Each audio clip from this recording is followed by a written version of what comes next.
How will you serve the world? What do they need that your talent can provide?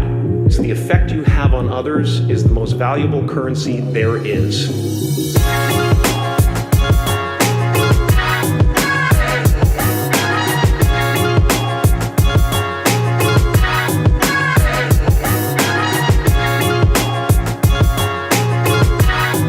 Welcome.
Good morning. Welcome to Celebration Center. Are you happy that he's risen? Yeah, let's do it.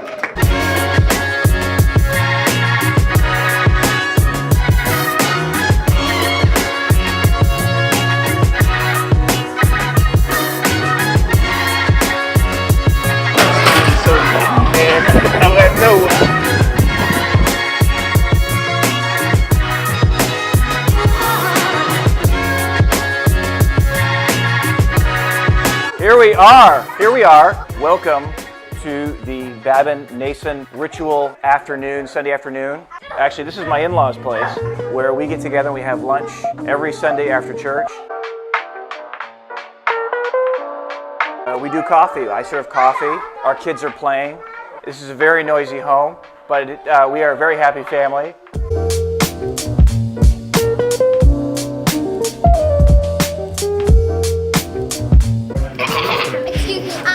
My name's Paolo.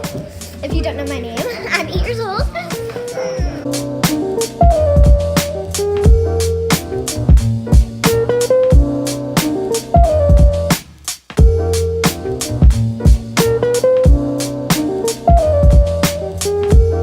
Have you guys ever seen Wonder Woman? Make sure to watch it. The real one. It's good. I'm going to today walk you through general brewing tips for pour-over. These tips for brewing a pour-over are generally things you can apply to any kind of brewing pour-over style.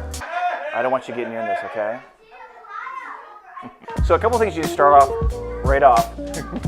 Hey, you're getting me nervous! So first thing you want to do is have fresh coffee. And why fresh coffee? Because it makes a huge difference in the taste. And today I'm actually featuring not one of my coffees, but I'm featuring a coffee from Santa Barbara, California, from Cat and Cloud. These guys are pretty well known for their roasting and for their cafe. Holler out to you, Chris and Marshmallow. I think I got that right.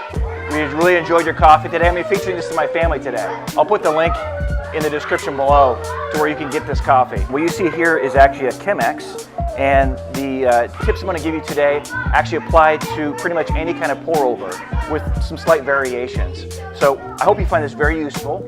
If you happen to have a nice gooseneck kettle like this one here, electric, I can actually set my temperature to this. But if you don't, if you get a regular kettle for a stovetop kettle, simply bring that kettle to boil and let it stand for just like 2 or 3 minutes until it kind of settles down just a little bit. Then it's probably perfect for brewing with. You don't want boiling water, but something just underneath that. I've got my gooseneck kettle here I'm going to be using, and I've got my water temperature set somewhere between 195 and 205 degrees Fahrenheit. On this coffee, because it's a light roast, I'm actually going to go on a higher end and go closer to 205 degrees. The other thing you need is a timer. You can use your smartphone and a scale. We're using a scale.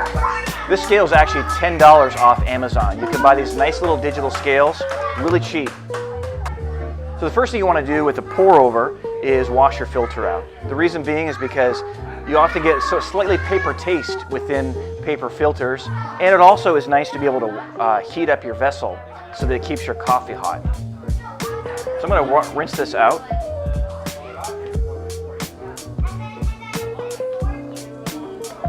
Just enough to get a good wash. And then I'm going to discard this water into one of my cups here on the side, because I'm going to use this little cup for stirring. Freshly ground coffee. I've got about 40 grams here. What you want to do is make sure that you level out the coffee. It just helps with making an even extraction and a level bed when you're ready to pour the water. There's a couple different ratios you can do with water versus coffee. Today we're just going to do a 15-to-1 ratio, meaning I've got about 40 grams of coffee here. I'm going to times that by 15, which makes it about 686.8 milliliters of water that I can weigh out on here. So I'm going to make sure that I tear my scale so that it's back to 0.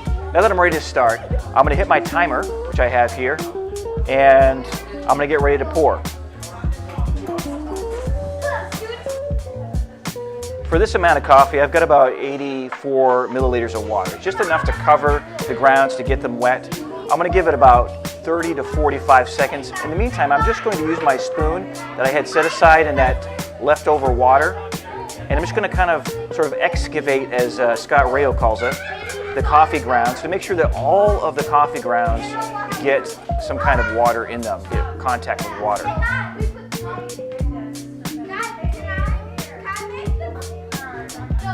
I'm going to continue pouring the water in concentric circles so that each area of the coffee bed gets an even amount of hot water. I'm also going to make sure that I don't wash down on the edges, because sometimes that water will sneak in past and not get in contact with the coffee ground. One thing important too with Chemex especially is that I don't want to fill the Chemex all the way to the top, because what ends up happening, these filters have a tendency to collapse inside the spout. So I'm going to keep my coffee slurry bed at sort of a modest level. As I pour the rest of my water, I'm going to give it just one gentle stir just to make sure that it collects the grounds on the sides so that all of the grounds of coffee come to a nice, flat, even bed at the bottom. When the coffee bed is spent, you know you've had a good pour when that coffee bed is flat and there are no coffee grounds clinging to the side. As it gets close to the bottom, I'm just going to kind of give it a little bit of a swirl to collect some of those coffee grounds so I can make the coffee bed flat. Once the water's gone through the coffee grounds, simply just remove the filter. And I usually like to give the coffee a bit of a stir, either with a spoon or with the vessel itself, because I find that sometimes when pouring it right from the top of the coffee tastes pretty okay, but the richness ends up being at the bottom from the first part of the extraction. So I'll give it a little bit of a stir and then serve in your favorite coffee mug.